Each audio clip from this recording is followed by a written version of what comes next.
شب قدر کے حوالے سے قرآن حکیم کی آیات اور 10 صحیح الاسناد احادیث انشاءاللہ تعالی. میرے بھائیوں، قرآن حکیم میں کم از کم 3 مقامات پر اس رات کا ذکر موجود ہے جس رات کے اندر اللہ تعالیٰ نے قرآن پاک کو نازل فرمایا. وہی رات جو ہے وہ شب قدر بھی ہے، قدر والی رات، لیلۃ القدر. وہی برات، چھٹکارے والی رات ہے. قدر تقدیر کے معنوں میں بھی لے سکتے ہیں، فیصلے کی رات. اور وہی رات لیلہ مبارکہ بھی ہے. اس حوالے سے یہ 3 آیات 3 مقامات سے سن لیجئے، اس کے بعد انشاءاللہ 10 صحیح الاسناد احادیث. پہلا ریفرنس سورہ الدخان، سورت نمبر 44، جس کی نسبت سے یہ مسئلہ نمبر 44 ہے. یہ میں نے اس وقت اسی کی نسبت سے رکھا تھا، شب برات والا. آیت نمبر 1 سے 6 تک. اعوذ باللہ من الشیطان الرجیم، بسم اللہ الرحمن الرحیم. حامیم والکتاب المبین انا انزلناہ فی لیلۃ مبارکۃ انا کنا منذرین فیہا یفرق کل امر حکیم امرا من عندنا انا کنا مرسلین رحمتا من ربک انہ هو السمیع العلیم. حامیم حروف مقطعات ہیں. اس روشن کتاب کی قسم، لوح محفوظ بھی ہو سکتی ہے، قرآن حکیم بھی. بے شک ہم نے اس قرآن کو ایک مبارک رات میں نازل کیا اور ہم ہی ڈر سنانے والے ہیں آخرت کا اس کتاب کے ذریعے. اس رات میں بانٹ دیا جاتا ہے ہر اہم کام. وہ جو کہتے ہیں جی وہ شب برات میں، وہ شب قدر کے بارے میں تمام کام ہماری طرف سے ہوتے ہیں اور ہم ہی فرشتوں کو بھیجنے والے ہوتے ہیں، یعنی اس میں فرشتے بھی نازل ہوتے ہیں. رحمت ہے تمہارے رب کی طرف سے، بے شک وہ سننے والا اور علم والا ہے. اچھا، اب ظلم یہ کیا گیا، انہوں نے کہا یہ جو ہے وہ شب برات کے بارے میں آیات ہے. اندازہ کریں، اب وہ شب برات کے بارے میں، تو قرآن تو شب برات میں نازل نہیں ہوا. انہوں نے کہا نہیں جی قرآن 2 بار نازل ہوا ہے. ایلو سامو، یعنی ایک جھوٹ کو چھپانے کے لیے دوسرا جھوٹ. کہتے ہیں جی ایک دفعہ قرآن جو ہے وہ لوح محفوظ سے پہلے آسمان میں نازل ہوا ہے، تو وہ جو نازل ہوا تھا نا وہ ہوا تھا شب برات میں، اور جو پہلے آسمان سے دنیا میں نازل ہوا ہے وہ شب قدر میں ہوا ہے. اب یہ کہاں لکھا ہوا ہے، کس جگہ پہ لکھا ہوا ہے؟ ایون جو آپ روایتیں بھی ضعیف پیش کرتے ہیں شب برات کے حوالے سے، ان میں بھی یہ موجود نہیں ہے کہ اس کے اندر قرآن نازل ہوا ہے. لیکن ایک جنہوں کہتے ہیں چھاڑ دیتی ہے سمالون، تو یہ بات مشہور کر دیتے ہیں، حالانکہ اس کی کوئی اصل نہیں ہوتی ہے. قرآن خود اس کی حفاظت کر رہا ہے. قرآن کہہ رہا ہے کہ ہم نے اس قرآن کو ایک بابرکت رات میں نازل کیا. اب قرآن سے پوچھے کہ وہ رات کہاں ہے، وہ ہے اگلا ریفرنس سورۃ البقرہ آیت نمبر 185. شہر رمضان الذی انزل فیہ القرآن ھدی للناس وبینات من الھدی والفرقان. رمضان کا مہینہ وہ ہے جس میں ہم نے القرآن نازل کیا، جس میں ہدایت ہے اور اس میں ہدایت کے روشن دلائل ہیں اور یہ الفرقان، حق اور باطل میں تمیز کرنے والی کتاب. فائنل ٹیسٹمنٹ ہے، اس اولڈ ٹیسٹمنٹ اور نیو ٹیسٹمنٹ کے بعد یہ فائنل ٹیسٹمنٹ. تو اب اگر وہ رات رمضان کے مہینے میں ہے تو وہ پھر شب برات وہ والی نہیں ہوگی. شب برات جو ہے وہ شب برات، شب قدر ہی شب برات ہے، یہی شب مبارکہ ہے. تیسرا ریفرنس قرآن حکیم کی مکمل سورت ہے، سورت القدر، سورت نمبر 97 پارہ نمبر 30 میں. انا انزلناہ فی لیلۃ القدر، بے شک ہم نے اس قرآن کو تقدیر کے فیصلوں والی رات میں نازل کیا. وما ادراک ما لیلۃ القدر، اور تمہیں کیا ادراک ہے، تمہیں کیا پتا کہ یہ لیلۃ القدر کیسی رات ہے. لیلۃ القدر خیر من الف شہر، یہ وہ رات ہے جو کہ 1000 مہینوں سے افضل ہے. یعنی قمری اعتبار سے آپ سمجھ لیں کوئی 84-85 سال، اور سولر ایئرز کے اعتبار سے 82 سال کی عبادت سے بہتر ہے اس رات میں عبادت کرنا. تنزل الملائکۃ والروح فیہا باذن ربہم من کل امر، اس میں فرشتے نازل ہوتے ہیں اپنے رب کی جانب سے تمام اہم کام لے کر. وہی فیہا یفرق کل امر حکیم. دیکھیں قرآن کے پیچھے قرآن کی آیات، قرآن کی سب سے بیسٹ تفسیر وہ ہے جو قرآن سے کی جائے. سلام، یہ رات سراپا سلامتی ہے. ہی حتی مطلع الفجر، اور یہ سلامتی ہے فجر کا وقت شروع ہونے تک، طلوع فجر تک. ویسے تو بخاری مسلم کی میں نے حدیث بیان کی کہ پورا سال ہی آخری تہائی رات میں اللہ تعالیٰ کی طرف سے ندا آتی ہے، لیکن اس کی خصوصیت یہ ہے کہ مغرب کا وقت شروع ہونے سے لے کر طلوع فجر تک یہ پوری کی پوری رات اللہ تعالیٰ کی طرف سے ایک خاص رات ہے جس میں فرشتے نازل ہوتے ہیں، اہم کام بانٹے جاتے ہیں، تقدیر کے فیصلوں کی رات ہے. تو یہی شب قدر ہے، یہی شب بارات ہے، یہی لیلہ مبارکہ ہے. یہ سارے کے سارے نام اسی پہ فٹ بیٹھتے ہیں. اب آخر میں 10 صحیح الاسناد احادیث اور 10 کی 10 جو ہیں وہ میں مشکات سے ان کے نمبرز بھی بتا دوں گا، اور بخاری اور مسلم پرائمری بکس کے نمبر نہیں بتاؤں گا، مشکات کے نمبر بتاؤں گا جو انسائکلوپیڈیا آف حدیث ہے. پہلی حدیث صحیح بخاری صحیح مسلم دونوں میں ہے، مشکات میں ہے 1958. آپ صلی اللہ علیہ وآلہ وسلم نے فرمایا جو شخص ایمان اور احتساب کے ساتھ، احتساب کہہ دیں گے آپ 3 چیزوں کو جوڑ کے، اخلاص، ثواب اور اصلاح نفس، جو ایمان اور احتساب کے ساتھ رمضان کے مہینے کے روزے رکھ لے، اللہ تعالیٰ اس کے سابقہ سارے گناہوں کی مغفرت فرما دے گا. اور جو ایمان اور احتساب کے ساتھ رمضان کی راتوں کا قیام کر لے، یعنی تراویح قیام اللیل کر لے، اس کے بھی سابقہ سارے گناہ معاف ہو جائیں گے. اور جو ایمان اور احتساب کے ساتھ لیلۃ القدر کا قیام کر لے، اس کے بھی سابقہ سارے گناہ معاف. لیکن صرف چھوٹے گناہ، کبیرہ گناہ صرف توبہ سے معاف ہوتے ہیں. چھوٹے گناہ تو آٹومیٹکلی معاف ہو جاتے ہیں نیک اعمال کرنے سے. اس کے ثبوت میں وہ حدیث ہے صحیح مسلم کی جو مشکات میں ہے 564. آپ صلی اللہ علیہ وآلہ وسلم نے فرمایا اگر کبیرہ گناہوں سے بچا جائے تو 5 نمازیں، ایک نماز سے دوسری نماز تک، ایک جمعے سے دوسرا جمعہ، اور ایک رمضان سے دوسرا رمضان، درمیان کے تمام گناہوں کا کفارہ بن جائیں گے اگر کبیرہ سے بچا جائے. تو نماز چھوڑنا خود ہی کبیرہ، ورنہ لوگ کہیں جی کہ رمضان ہی پڑھ لو، دوسرے رمضان مشکال ہی پار. کیوں؟ صحیح مسلم میں حدیث ہے، مشکات میں ہے 569 کہ بندے کے کفر اور اسلام، شرک اور اسلام کے درمیان فرق نماز ہے. یہ اتنا کبیرہ گناہ ہے کہ بندے کے کفر اور اسلام کا فرق ہے. تو جو کبیرہ گناہ کر رہا ہے نماز والا، اس کا کیسے ایک جمعے سے دوسرا جمعہ کفارہ بن سکتا ہے، یا ایک رمضان سے دوسرا رمضان کفارہ بن سکتے ہیں؟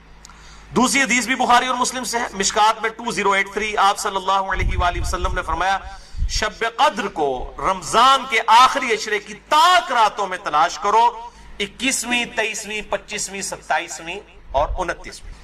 تیسری حدیث بھی بخاری اور مسلم سے ہے اور مشکات میں اس کا نمبر ہے 2086. آپ صلی اللہ علیہ وسلم نے رمضان کا پہلا عشرہ اعتکاف کیا، پھر دوسرا عشرہ بھی اعتکاف کیا، پھر سر مبارک خیمے سے باہر نکالا اور کہا کہ میں نے پہلا عشرہ اعتکاف کیا تھا شب قدر کی تلاش میں، لیکن مجھے نہیں ملی، دوسرے میں بھی نہیں ملی. پھر ایک فرشتے نے آ کے مجھے خبر دی کہ اس کو آپ آخری عشرے میں تلاش کریں، اگر تم میں سے کوئی اعتکاف میرے ساتھ کرنا چاہتا ہے تو کر لیں. اور پھر آپ صلی اللہ علیہ وآلہ وسلم نے فرمایا مجھے خواب میں وہ رات دکھا دی گئی، اور اس میں مجھے رات میں وہ خواب میں دکھائی گئی لیکن پھر مجھے بھلا دی گئی. سنقرئک فلا تنسى الا ما شاء اللہ، اے نبی ہم تمہیں پڑھائیں گے، تم کبھی نہیں بھولو گے مگر جب اللہ چاہے گا. بھلا دی گئی، اور اس کیوں بھلائی گئی وہ آگے بخاری کی حدیث بھی آ جائے گی. پھر بھلا دی گئی. بہرحال مجھے ایک بات یاد ہے کہ اس رات صبح کے وقت جب میں فجر کی نماز پڑھ رہا ہوں گا تو میرے ماتھے پر کیچڑ کا نشان ہوگا. یہ آپ کو خواب میں دکھایا گیا. اور اسی حدیث میں الفاظ ہیں کہ 21ویں رات جب آئی، یعنی 20ویں اور 21ویں روزے کی درمیانی رات، اس میں جب آپ نے 21ویں روزے کی جب فجر پڑھی تو اس رات کافی بارش ہوئی، مسجد نبوی کی چھت ٹپکنے لگی، اور ظاہر ہے کہ قالین وغیرہ تو نہیں ہوتے تھے، مٹی پہ ہی نماز پڑھی جاتی تھی، یہی افضل ہے. لہٰذا اہل تشیع کا پارشلی مقدمہ اس حوالے سے مضبوط ہے کہ مٹی پہ ہی سجدہ ہونا چاہیے. تو بہرحال آپ صلی اللہ علیہ وآلہ وسلم کے ماتھے پر مٹی کا نشان پڑ گیا. صحابہ کہتے ہیں جب نماز کے بعد آپ صلی اللہ علیہ وسلم جب رخ انور صحابہ کی طرف کرتے تھے تو انہوں نے دیکھا کہ آپ صلی اللہ علیہ وآلہ وسلم کے ماتھے پر مٹی کا نشان ہے. تو صحابہ کو پتہ چلا اچھا آج شب قدر تھی. اچھا اب آپ دیکھیں کہ یہ نہیں ہے کہ کوئی شے نظر آ جاتی ہے، ورنہ صحابہ کو بھی نظر آئی، آپ صلی اللہ علیہ وسلم کو بھی کوئی چیز نظر نہیں آئی. اور یہاں اتنا مشہور کیا کہتے ہیں جی سمندر کا پانی میٹھا ہو جاتا ہے. اور ایک کوڑ مارنے چھڑ دو ان ماڈرن دور جے کسی گورے نے سن لی نا گل، اور جناب بیٹھ جائے گا رمضان دا پورا مہینے روزانہ دا ایک ٹیسٹ لے گا اور کہے گا دسو کس داڑے جناب شاید میٹھا ہوتا ہے سمندر دا پانی. جس سارے درخت سجدے میں گر پڑتے ہیں، بھائی ہم CCTV کیمرے لگا لیتے ہیں، پتہ لگ جائے گا کس وقت گرتے ہیں. یہ سب جھوٹ ہے، کسی روایت کے اندر موجود نہیں ہے. بس صرف آپ نے قیام کرنا ہے رات کا، کوئی ایک رات اس میں ہوگی. اسی لیے دیکھیں یہ فکس بھی نہیں کر کے بتائی گئی کہ فلاں ہے، کہا گیا 5 ہیں، 21ویں 23ویں 27ویں 25ویں 27ویں اور 29ویں۔ چوتھی حدیث صحیح مسلم سے عبداللہ بن انیس کی، مشکات میں 2087، اس میں بھی یہی پورا واقعہ ہے، لیکن اس میں الفاظ یہ ہیں، اب دوسرے صحابی کہتے ہیں کہ وہ 23ویں شب تھی، ابو سعید خدری کہہ رہے ہیں وہ 21ویں تھی کیچڑ والی، اور عبداللہ ابن انیس کہہ رہے ہیں وہ 23ویں تھی، لیکن یہی دو اختلاف آ گئے۔ تو وہ 21ویں بھی ہو سکتی ہے، 23ویں بھی، 25ویں بھی، 27ویں بھی، اور اس کی حکمت کیا ہے بدلنے کی میں بعد میں بتاتا ہوں۔ تو یہ شب قدر کے حوالے سے ایک دعا بھی بڑی مشہور ہے، اللہم انک عفو تحب العفو فاعف عنی۔ یہ روایت مشکات میں بھی موجود ہے 2091 اور جامع ترمذی اور سنن ابن ماجہ میں موجود ہے، لیکن یہ روایت منقطع ہے، وہ تابعی جو ہے عبداللہ بن بریدہ، اس کا سماع اما عائشہ سے ثابت نہیں ہے، شیخ البانی سے حسن درجے تک پہنچاتے ہیں۔ بہرحال دعا کے بارے میں میرا موقف یہ ہے، چاہے کوئی ضعیف روایت بھی ہو، اگر کوئی دعا کے طور پہ اسے کر لے تو میں اس کے اوپر کوئی فتوے والا معاملہ نہیں کرتا۔ امام دارقطنی نے بھی یہ بات لکھی ہے کہ یہ منقطع روایت ہے، اللہم انک عفو تحب العفو فاعف عنی۔ 5ویں حدیث صحیح مسلم سے ہے، مشکات میں ہے 2088۔ سیدنا ابی ابن کعب کو کسی نے بتایا کہ عبداللہ ابن مسعود کہتے ہیں رضی اللہ تعالیٰ عنہ کہ جو شخص روزانہ آخری پہر جاگے گا تہجد کے وقت تو وہ شب قدر پا لے گا۔ اب یہ دیکھیں کہ روزانہ جو جاگے گا ظاہر وہ پا ہی لے گا۔ عبداللہ ابن مسعود کی جب یہ بات پہنچی ابی ابن کعب تک تو انہوں نے کہا اللہ تعالیٰ ہمارے بھائی پہ جو ہے وہ رحم فرمائے، انہوں نے شاید یہ بات اس لیے کہی کہ لوگ صرف اکتفا ہی نہ کر لیں رمضان کے قیام پہ ہی، اس لیے انہوں نے یہ بات کی ہوگی، ورنہ ہمارے بھائی عبداللہ ابن مسعود کو یہ بات خوب پتا ہے کہ شب قدر جو ہے یہ رمضان کے آخری عشرے میں آتا ہے۔ اور پھر انہوں نے کہا کہ میں اللہ کی قسم اٹھاتا ہوں کہ شب قدر جو ہے وہ 27ویں رات ہے، اور تابعی کہتے ہیں کہ انشاءاللہ کے بغیر قسم کھائی، کیونکہ اگر آپ انشاءاللہ کے ساتھ قسم کھائیں نا تو وہ قسم ڈاؤٹ فل ہوتی ہے کہ اگر اللہ نے چاہا تو۔ انشاءاللہ کے بغیر قسم کھائی جاتی ہے تو وہ کنفرم ہوتا ہے کہ وہ بات ڈیفینیٹ کر رہا ہے، کرنے والا واقعی قسم کھا رہا ہے۔ تو پھر پوچھا گیا آپ کو کیسے پتا ہے کہ 27ویں ہے؟ انہوں نے کہا اس لیے کہ آپ صلی اللہ علیہ وآلہ وسلم نے ہمیں نشانی بتائی ہے کہ اس رات جب سورج صبح کے وقت طلوع ہوتا ہے تو بغیر شعاؤں کے ہوتا ہے، یعنی بالکل ٹکیاں نکلتی ہے، اور ویسے تو عموماً ویسے بھی ٹکیاں نکلتی ہے لیکن وہ شاید زیادہ دیر تک کے لیے ٹکیاں رہتی ہے۔ اب حالانکہ باقی روایتوں کے اندر 21ویں 23ویں بھی آیا اور یہ قسم اٹھا کے 27ویں، تو اس سے مراد پھر تطبیق یہ ہوگی کہ جو انہوں نے پائی ہے وہ اس سال 27ویں کو آئی ہوگی، ورنہ تو یہ بدلتی رہتی ہے۔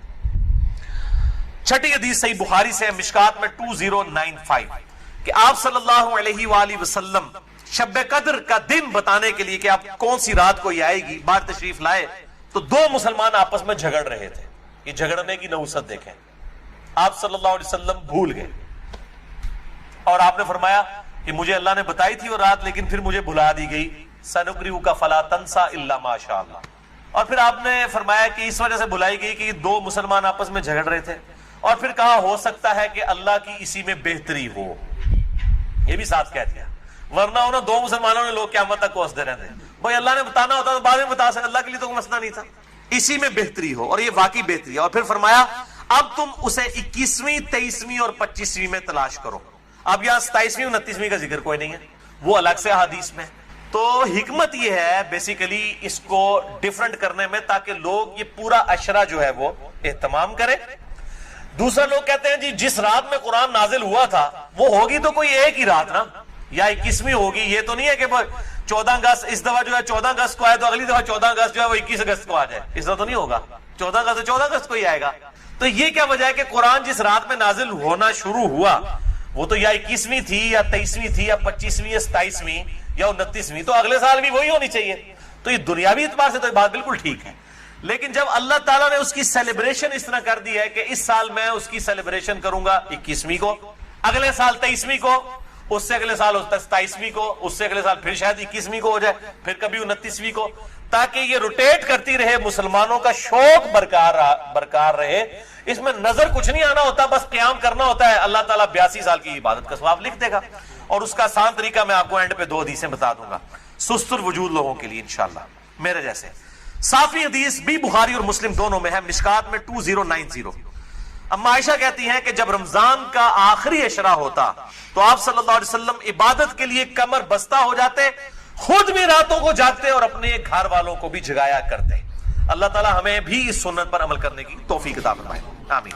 8ویں حدیث صحیح مسلم سے ہے، مشکات میں 2089۔ اما عائشہ رضی اللہ تعالیٰ عنہ کہتی ہیں کہ آپ صلی اللہ علیہ وسلم جس قدر رمضان مبارک کے آخری عشرے میں عبادت اور سخاوت والا معاملہ کرتے تھے، پورا سال کبھی ایسا نہیں کرتے تھے، اس آخری عشرے میں خصوصاً۔ 9ویں حدیث تو ہے ہی بالخصوص پرٹیکولرلی اعتکاف کے حوالے سے، اور اعتکاف بھی بیسیکلی شب قدر کی تلاش کے لیے ہوتا ہے۔ کم از کم 10 دن مسجد میں ٹکا تو رہے گا نا، چلو ستے ہی لب گئی مسجد ہی تو مل جائے گی نا انہوں شب قدر، اور کوئی نہیں تو لوگ فجر اور عشاء کی نماز ہی جماعت سے پڑھا دیں گے۔ خراٹے لے رہے ہوں تو اعتکاف والوں کی تو ویسے ہی شام میں دائی ہوتی ہے بیچاروں کی، اعتکاف والوں کو تو رات کو بھی نہیں سونے دیتے، اور 10 بھی مجبوراً بیچارے اعتکاف والوں کو ہی سننا پڑتا ہے۔ تو بخاری اور مسلم میں حدیث ہے، مشکات میں 2097۔ اما عائشہ رضی اللہ تعالیٰ عنہ کہتی ہیں کہ آپ صلی اللہ علیہ وسلم رمضان کے آخری عشرے کا اعتکاف فرمایا کرتے تھے یہاں تک کہ آپ کی وفات ہو گئی۔ ہر سال اعتکاف کرتے تھے آپ صلی اللہ علیہ وآلہ وسلم۔ یہ سنت موقدہ کفایہ ہے، چند لوگ کر لیں تو باقیوں کی طرف سے ادا ہو جائے گی۔ اور پھر آپ صلی اللہ علیہ وسلم کی وفات کے بعد آپ کی بیویاں بھی مسجد نبوی میں اعتکاف کیا کرتی تھی۔ لیکن اسی کانٹیکسٹ میں بخاری مسلم میں حدیث ہے، ایک دفعہ آپ صلی اللہ علیہ وآلہ وسلم نے جو ہے وہ مسجد نبوی میں اعتکاف کے لیے خیمہ لگایا، کسی ایک بیوی نے آ کے خیمہ لگایا، پھر دوسری نے بھی وہ سوکن والا سلسلہ کرتے کرتے کئی خیمے لگے، آپ نے ساروں کے کھڑوا کے اپنا بھی کھڑوا دیا۔ اس سال آپ نے اعتکاف ہی نہیں کیا، پھر آپ نے اگلے سال صحیح بخاری میں آتا ہے 20 دن کا اعتکاف کیا، اور وہ آپ کا آخری سال تھا۔ تو آپ نے اعتکاف ہی نہیں کیا کہ یہ یعنی اللہ کی رضا کی خاطر اعتکاف کیا جائے، نہ کہ میری وجہ سے کہ میرے ساتھ ایک بیوی اعتکاف بیٹھی ہے پھر دوسری بھی، سب کے خیمے۔ اس سے یہ بات چلی کہ مسجد نبوی میں اعتکاف عورتیں کیا کرتی تھی، اور مسجد میں اعتکاف آج بھی مسجد نبوی میں اور بیت اللہ شریف میں اعتکاف ہوتا ہے۔ بل اس حوالے سے میرا موقف تھوڑا اب لینینٹ ہو چکا ہے۔ اب جو پرفتن دور ہے جس کے اندر یہ موبائل کیمرے اور ویڈیوز اور سیکیورٹی تقریباً ختم ہو چکی ہے مسجدوں کی، اس صورتحال میں اگر عورتیں گھروں میں اعتکاف کر لیں تو اجتہاداً اس میں بھی کوئی حرج نہیں، کیونکہ مسجدیں جو ہے آج کل عورتوں کے اعتکاف کے اعتبار سے خطرے سے خالی نہیں ہے، جیسا کہ یہ موبائل فون ہے۔ اور لوگوں کی اگلے دن بھی اخبار میں خبر آئی تھی، وہ تصویر کسی کی چڑھا دی، اس طریقے سے اس عورت نے خودکشی کر لی۔ اس قسم کے واقعات ہوتے ہیں، لہٰذا اس میں میرے خیال ہے اہل حدیث جو سختی کرتے ہیں وہ نہیں کرنی چاہیے۔ حنفیوں کا موقف مجھے مضبوط لگتا ہے، خصوصاً اس دور کے اعتبار سے۔ میں حرام نہیں کہہ رہا، مسجد میں بیٹھنا بہتر ہے، مسجد نبی شریف میں جہاں پہ سیکیورٹی ہے بیٹھیں، لیکن ہمارے ملک کے اندر میں نہیں سمجھتا کہ سوائے چند ایک جگہوں کے اس طرح کی سیکیورٹی اویلیبل ہو، جہاں پہ ہو ضرور کریں۔ لیکن عورت نفلی روزہ اور اعتکاف اپنے خاوند کی مرضی کے بغیر نہیں کر سکتی، ذرا یہ ذہن میں رکھیے گا۔ 10ویں حدیث جامعہ ترمذی میں ہے، سنن نبی داؤد میں ہے، سنن ابن ماجہ میں، مشکات میں 2102۔ انس ابن مالک کا بیان ہے کہ آپ صلی اللہ علیہ وسلم رمضان کے آخری 10 دن میں اعتکاف فرمایا کرتے تھے، لیکن ایک سال نہ کر سکے تو اگلے سال 20 دن کا اعتکاف فرمایا۔ وہ ایک سال وہ بیویوں کی وجہ سے ہی نہیں کیا۔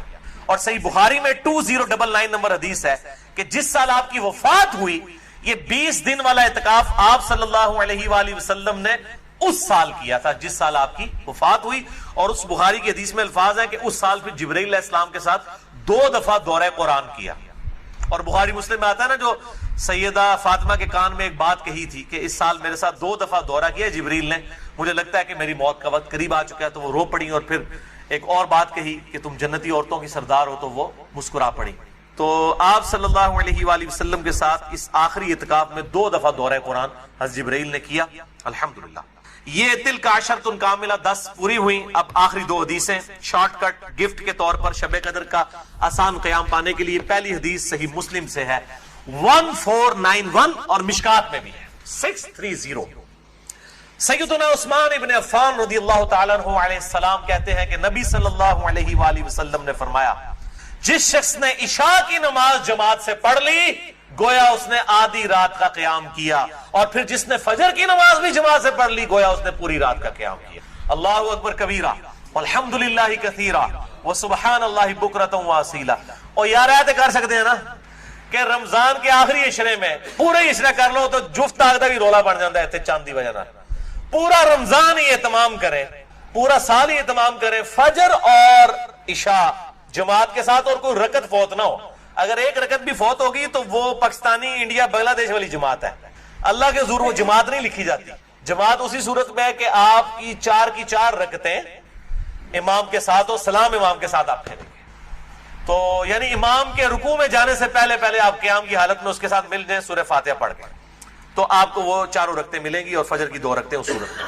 تو عشاء کی نماز آدھا قیام، اور فجر کی بھی، اور رمضان میں تو ویسے ہی اٹھنا ہوتا ہے، بڑا آسان ہے الحمدللہ. دوسری حدیث جامعہ ترمذی میں ہے 806، سنن ابن ماجہ میں 1327، ترمذی میں 806. یہ واحد حدیث ہے آج کے پورے لیکچر میں جو مشکات میں موجود نہیں ہے.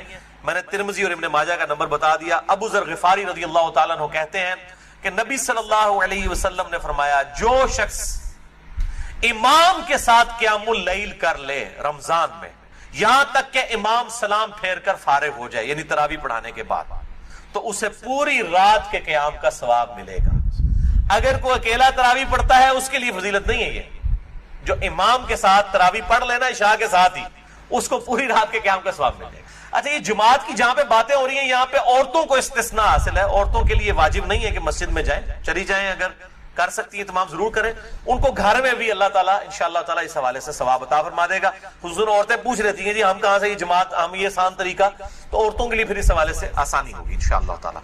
تو قیام اللیل اور تراویح کے حوالے سے مسئلہ نمبر میرا 20 ہے، وطر کے حوالے سے مسئلہ نمبر 130 ہے، اور آج انشاءاللہ یہ نیو 44 شب قدر شب برات کے حوالے سے ریکارڈڈ ہو گیا اللہ کے فضل سے. رمضان کا آلریڈی 53 ہے، لیکن میں انشاءاللہ اگلے 2 ہفتوں میں اسے 2 نشستوں میں ریوائز کر کے ریکارڈ کروا رہا ہوں انشاءاللہ ڈیٹیل کے ساتھ، 53A اور 53B مسئلہ کے عنوان سے انشاءاللہ تعالی. اور ان طاق راتوں میں صلاۃ التسبیح کا بھی اہتمام کریں. ڈیٹیل کے لیے مسئلہ نمبر ہے 91 میرا صلاۃ التسبیح کے اوپر. اب وہ آپ ضرور دیکھیں، کیونکہ صلاۃ التسبیح بہت بڑی عبادت ہے، تو قیام کرنا ہی ہے. اعتکاف والے لوگ ویسے ہی گپے مارتے رہیں اور جناب وہ فیس بک پہ بیٹھے رہیں، اس سے بہتر ہے کہ کم از کم ہر طاق رات میں صلاۃ التسبیح کا اہتمام کریں. جماعت کے ساتھ نہیں، انڈیویجول لیول کے اوپر. نفلی نماز جو ہے وہ جماعت کے ساتھ، اگر بغیر دعوت کے کبھی کبھار ہو جائے وہ الگ بات ہے، وہ ثابت ہے، بخاری مسلم سے ثابت ہے. لیکن یہ جس طریقے سے اشتہار بازی کی ہوتی ہے کہ فلاں مسجد میں صلاۃ التسبیح کی جماعت اتنے بجے ادا کی جائے گی، یہ چیز ٹھیک نہیں. اگر بغیر اعلانیہ ہو، اعتکاف والے بیٹھے ہیں، اچانک ایک بندہ آگے ہوتا ہے، پیچھے لوگ نیت کر لیتے ہیں، اس کا جواز بخاری مسلم سے موجود ہے. میں نے اس کے اوپر جو ہے وہ اپنی جو کوسچن آنسر سیشن تھے، مسئلہ نمبر 110 ABCDEFGH، اس کے اندر میں نے یہ بیان بھی کیا ہے الحمدللہ.